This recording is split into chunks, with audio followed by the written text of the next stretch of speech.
Details. In the recent UN session on Israel's strikes in Gaza, which targeted Hamas leaders, human rights lawyer Hillel Neuer sharply criticized several nations. His comment came while addressing Qatar's role for hosting Hamas leaders. He questioned why countries that host groups designated as terrorist organizations are surprised when they become targets of countermeasures.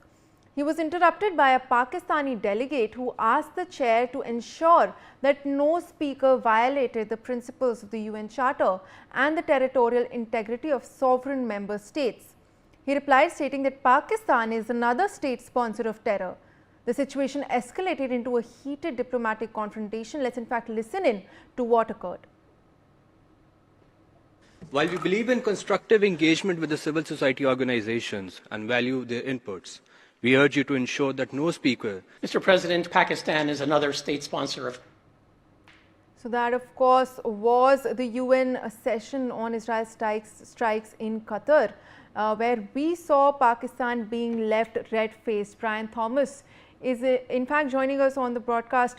Brian, a very interesting conversation in the UN where we saw a human rights lawyer categorically call Pakistan itself a state sponsor of terror. Take us through this diplomatic confrontation that has occurred. Well, Malviya, clearly human rights lawyer and UN Watch Executive Director Hillel Neuer sharply criticized Pakistan during a UN Human Rights Council session, labeling it as a state sponsor for terror. And in just 4 seconds, Neuer was addressing Israel's bombing of Qatar when the Pakistani representative interrupted him, visibly embarrassed.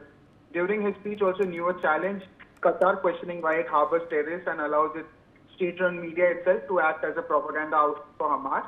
And Neuer also criticized the UN chief for condemning Israel while highlighting the contrast with the UN's praise when the US killed Osama bin Laden in Pakistan in 2011.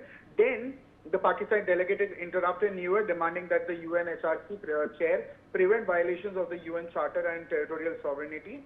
Pakistan called Neuer's remark unfounded accusations and allegations, and the chair restored Neuer's mic, granting him 4 seconds to complete his remarks. Neuer used the time to say, Mr. President, Pakistan is another state sponsor of terror. That is in quote-unquote, that's what it said. And even the UNGCA also overwhelmingly voted in favor of supporting a two-state solution that happened itself to the Israel-Palestinian conflict itself. Yes. Well, Brian, thank you so much for joining us with those details. Meanwhile, that's a wrap for this bulletin. We'll slip into a very short break.